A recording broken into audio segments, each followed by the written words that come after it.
পৃথিবীর ভিতরে সবচেয়ে ধৈর্যশীল ব্যক্তি কে? ক্যামেরাম্যান। ক্যামেরাম্যান? হ্যাঁ, কোন ক্যামেরাম্যান? সানি লিওনের ক্যামেরাম্যান। কেন তো ধৈর্যশালী কেন হলো সে? কারণ সানি লিওনের যে এক্সপ্রেশন, ওর যে ক্যামেরাম্যান দেখে যে ঠিকঠাক আছে, এটাই অনেক। মানে সাইনন এমন হট ভিডিও করে তার ক্যামেরাম্যান অনেক ঠিকঠাক থাকে। হ্যাঁ হ্যাঁ হ্যাঁ হ্যাঁ। যে আমাদের ক্যামেরাম্যানও তো অনেক ঠিক রয়েছে। আমি আর তুমি যেভাবে আপনার সাথে গ্যাসা দিয়ে বসে রয়েছি, আমাদের ক্যামেরাম্যান কি ধৈর্যশালী না? হ্যাঁ অবশ্যই।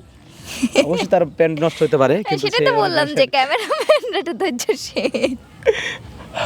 আচ্ছা যাই হোক, তাহলে আমরা নেক্সট পোস্টে চলে যাই। পৃথিবীর ভিতরে সবচেয়ে যদি কোনো ব্যক্তি থাকে তার বুদ্ধি ছাড়া লোক, সেটা কে হতে পারে? বুঝি নাই। পৃথিবীর ভিতরে কোনো বুদ্ধি ছাড়া কোনো লোক থেকে সে কে হতে পারে? বুদ্ধি ছাড়া কোনো লোক? হুম, বুদ্ধি ছাড়া কোনো লোক আসছে নাকি? সে আছে আপনার সামনে, হতে পারে ঘন ঘন থাকতেও পারে, পাইতেও পারেন, তাকে নাও পাতে পারেন। CC camera. হুম, সিসি ক্যামেরা। সেটা কেন মনে হলো? কারণ ওটা হচ্ছে বুদ্ধি ছাড়া, আর ওটা মানে জায়গায় জায়গায় থাকে, যার কারণে। আচ্ছা, অবশ্যই কতটুকু কী হতে পারে আপনার কমেন্টে জানিয়ে দেবেন। আচ্ছা বলেন তো, আচ্ছা মেয়েদের নাভির নিচে কি থাকে? সেলোয়ার থাকে, আর কি থাকে? সেটার ভাবুন। না এটাই। অন্য কিছু থাকতে পারে, না, অন্য কিছু না। দেখেন একটু ভাবুন, না এটাই।